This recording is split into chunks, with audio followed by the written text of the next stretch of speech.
بسم اللہ الرحمن الرحیم اللہم صلی علی محمد وعلی آل محمد کما صلیت علی ابراہیم وعلی آل ابراہیم انک حمید مجید اللہم بارک علی محمد وعلی آل محمد کما بارکت علی ابراہیم وعلی آل ابراہیم انک حمید مجید۔ السلام علیکم ورحمۃ اللہ وبرکاتہ۔ آپ سب کے لیے دعا ہے اللہ تبارک تعالیٰ آپ سب کو سلامت رکھے، خوش رکھے، شاد آباد رکھے، اور اللہ تبارک تعالیٰ ہم سب کو ہدایت کے راستے پہ چلنے کی توفیق عطا فرمائے، آمین ثم آمین۔ آج میں بات کروں گی ایک ہمت ہم کیسے باندھ سکتے ہیں، ایک ہمت ہم کیسے کر سکتے ہیں، اپنے حوصلوں کو کیسے بلند کر سکتے ہیں، اپنے جذبوں کو کیسے مینٹین رکھ سکتے ہیں، حالات سے کیسے لڑ سکتے ہیں۔ اگر ہم اپنے ارد گرد چھوٹی بڑی چیزوں کو دیکھیں اور اللہ تبارک و تعالیٰ کی نعمتوں کو دیکھیں، ہم جتنا شکر ادا کریں کم ہے۔ اللہ تبارک و تعالیٰ نے ہمیں ایسی ایسی چیزوں سے نوازا ہے کہ ہماری سوچ بھی وہاں تک نہیں پہنچ سکتی۔ اگر ہم اپنے ارد گرد کسی بھی چیز کو دیکھ لیں، چاہے وہ پرندے ہیں، چاہے وہ جانور ہیں، حتیٰ کہ چمٹیوں کو بھی اگر ہم دیکھیں تو اللہ تبارک و تعالیٰ سب کے حصے کا رزق ان کو ضرور دیتا ہے۔ چمٹیوں کو اگر ہم دیکھتے ہیں جب وہ قطار بنا کے چل رہی ہوتی ہیں، ان کی ایک لیڈر ہوتی ہے جو ان سارے قافلے کو سنبھال کے چل رہی ہوتی ہے، ان کو وہ سمجھ کس نے دی ہے؟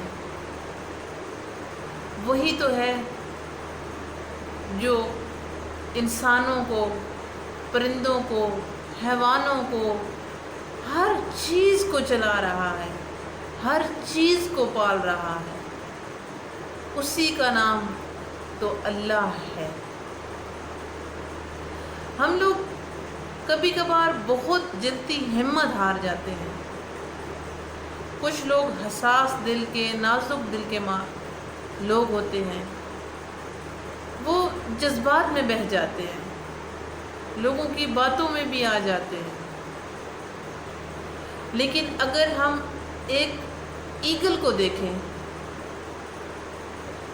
تو باقی جتنے پرندے ہوتے ہیں، جب تیز ہوا چلتی ہے، جب طوفان آتے ہیں تو تمام پرندے بیٹھ جاتے ہیں، درختوں میں بیٹھ جاتے ہیں، گھونسلوں میں بیٹھ جاتے ہیں۔ لیکن ایک ایگل نہیں بیٹھتا، وہ تیز ہواؤں سے لڑ کر بلندی تک پہنچتا ہے۔ اس کو تیز ہوا سے لڑنے میں مزہ آتا ہے، وہ چیلنجز کا سامنا کرتا ہے۔ ایک ایگل کی عمر 70 سال ہوتی ہے، 70 سے اوپر نیچے یہاں تک ہوتی ہے۔ اب اتنے لمبے عرصے میں، اتنے لمبے ٹائم میں ایک ایگل اپنے لیے اتنے لمبے عرصے تک سٹرگل کیسے کر پاتا ہے؟ ہم انسان ہمت ہار جاتے ہیں۔ تو ایک ایگل بھی جب 40 سال کی عمر تک پہنچتا ہے تو وہ بھی، اس کا ویٹ زیادہ ہو جاتا ہے، اس کی چونچ بڑھ جاتی ہے، اس کے پر اس کے ساتھ بڑھ جاتے ہیں، پھر وہ شکار کرنے کے قابل نہیں رہتا، وہ اڑنے کے قابل نہیں رہتا، اس کے پنجے اتنے مضبوط نہیں بنتے، لیکن وہ پھر بھی اپنی سٹرگل نہیں چھوڑتا۔ پھر وہ ایک اونچے بلند مقام پہ چلتے ہوئے جاتا ہے،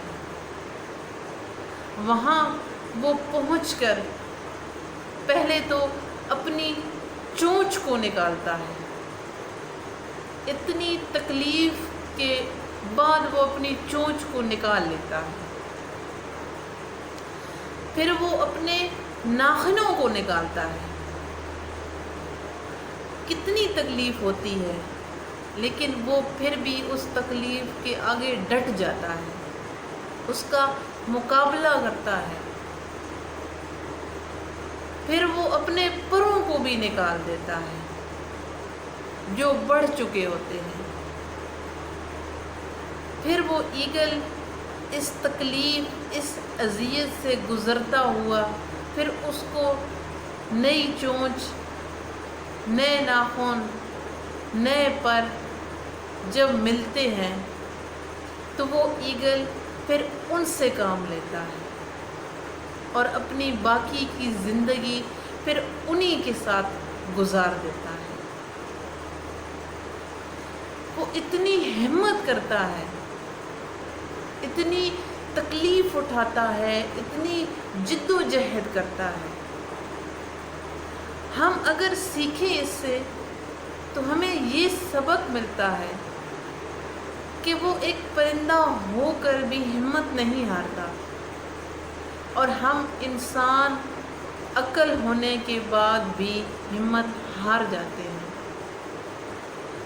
اللہ تبارک و تعالیٰ نے انسان کو افضل بنایا ہے۔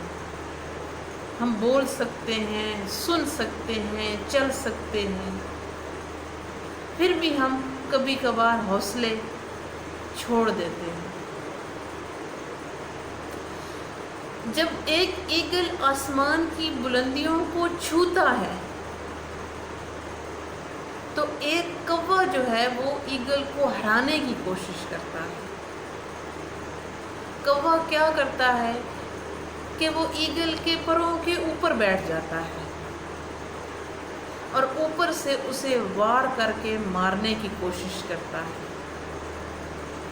اور جب ایگل یہ چیزیں دیکھتا ہے کہ یہ تو گر ہی نہیں رہا، یہ تو مجھے مار رہا ہے، تو پھر وہ ایگل بلندیوں پہ جانا شروع کر دیتا ہے۔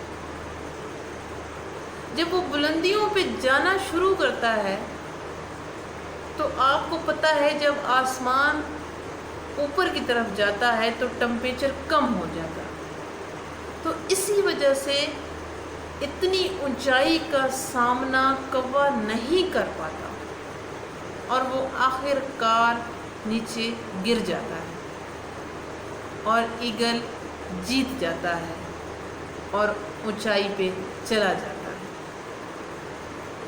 ہم انسانوں کے ساتھ بھی ایسی ہے، کچھ ہماری زندگی میں بھی کچھ لوگ کبوں کی طرح ہوتے ہیں، وہ ہمیں بھی اسی طرح گرانے کی، اسی طرح مارنے کی کوشش کر رہے ہوتے ہیں کہ کس طرح اس بندے کو گرایا جائے، کس طرح اس کی حوصلے کو، اس کی ہمت کو توڑ دیا جائے۔